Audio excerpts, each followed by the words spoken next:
મિત્રો આપણી વહેલી સવાર સીધી વડગામના ગોડાઉન ગેસના બાટલા હોય ત્યાં થઈએ, કારણ કે આપણે કાલ બાટલો લઈ ગયા હતા અને થોડો ખરાબ આવ્યો, તો આપણે વહેલા લગભગ 8:30 થઈ અને સીધા ગોડાઉન પહોંચી ગયા.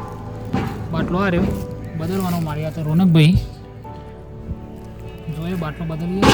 જવાનું હતું જલોદરા, આજે 15મી ઓગસ્ટ, તો કાર્યક્રમ જોવા જવાનું હતું, પણ શું કરીએ, બેઠા છીએ જો હોય કમ્પ્લીટ. હું લઈ જઈને જોઈશ જ છું.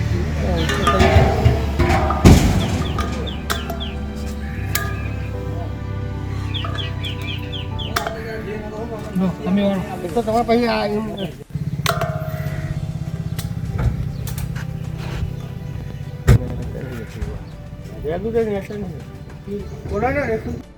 રેગ્યુલેટર ફિટ થતું નહોતું, એટલે બાટલાની થોડી ખરાબી હતી, તો બાટલો આપણે ચેન્જ કરી લીધો અને ગેર લાઈન ફિટ પણ કરી લીધો. અને થોડો ટાઈમ હતો એટલે આપણે જલોદરા પણ જતા હતા, તો જલોદરા ફોનમાં ચાર્જિંગ હતું ને એટલે આપણે ઘેર જ પડે તો જઈ નતા ગયા. આપણે આપણી દુકાન આવીને બેઠા છીએ, લગભગ 3 જેવા વાગે આવી અને ખેતરમાં પણ જઈને આવ્યા, તો બધું કામ પતી ગયું ને હવે સીધું દુકાન પર જ બેવાનું અને ગ્રાહક આપી અને ગ્રાહકને વસ્તુ આપવાની અને આપણું કામ કરવાનું. બાકી આજના વ્લોગમાં કંઈ ખાસ લાગ્યું હોય તો કોમેન્ટ જરૂર કરજો અને વિડીયોને એક લાઇક કરજો અને થોડો સપોર્ટ કરવાનું રાખો. તો મળશું કાલે એક નવા વિડીયો સાથે.